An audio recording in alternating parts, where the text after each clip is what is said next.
Shalom, selamat malam.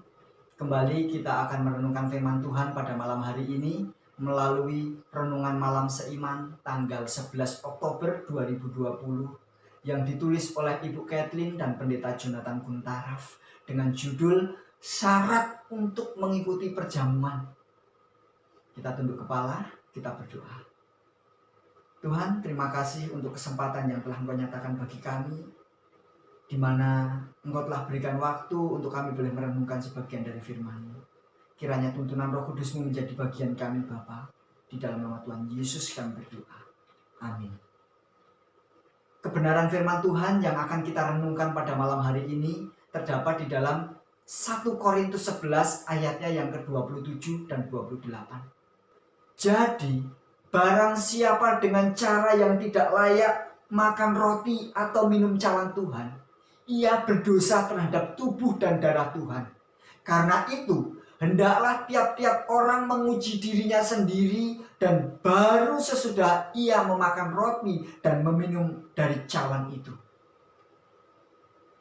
Dua ketetapan besar dalam pelayanan iman Kristen ialah baptisan dan perjamuan Tuhan. Yang pertama merupakan pintu gerbang masuk dalam jemaat, yang sedangkan yang berikutnya berfaedah bagi orang yang menjadi anggotanya. Kristus mengadakan perjamuan hanya dengan orang yang mengakui dirinya mereka sebagai pengikut-pengikutnya. Upacara perjamuan diperuntukkan bagi orang Kristen yang beriman. Anak-anak Tuhan yang belum dibaptis tidak dapat mengikuti upacara ini. Alkitab mengajarkan kepada orang-orang yang beriman supaya menyelenggarakan ketetapan ini dengan penuh hormat dan pujian kepada Tuhan. Karena seseorang yang dengan cara yang tidak layak makan roti dan minum cawan Tuhan, ia berdosa terhadap tubuh dan darah Tuhan. Yang termasuk cara yang tidak layak ini ialah tindak tanduk yang tidak sepantasnya atau yang kurang beriman dalam korban perdamaian Kristus. Tingkah laku yang demikian menunjukkan suatu perasaan tidak hormat kepada Tuhan dan dapat dianggap sebagai penolakan terhadap juru selamat, sehingga merupakan bagian dari kesalahan yang dilakukan orang yang menyalibkan Dia.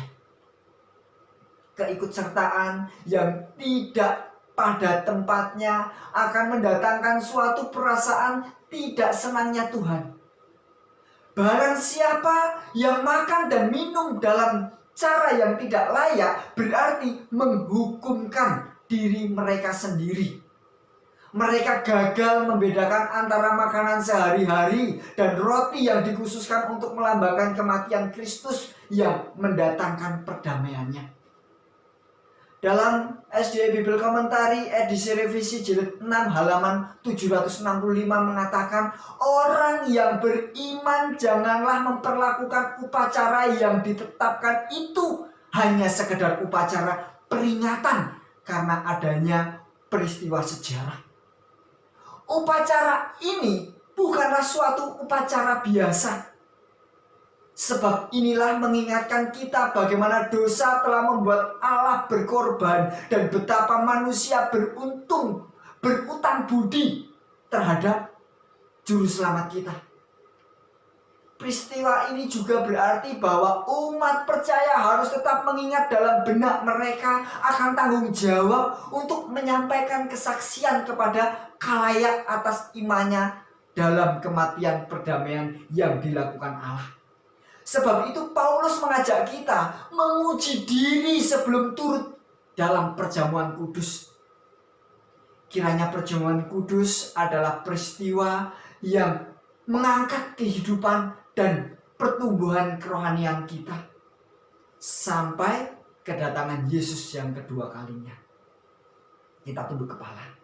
Bapa, terima kasih Engkau telah mengingatkan kembali akan syarat-syarat di mana kami boleh mengikuti perjamuan.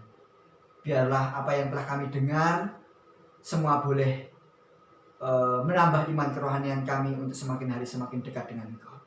Di dalam nama Tuhan Yesus ya Bapa, kami berdoa. Amin. Tuhan memberkati.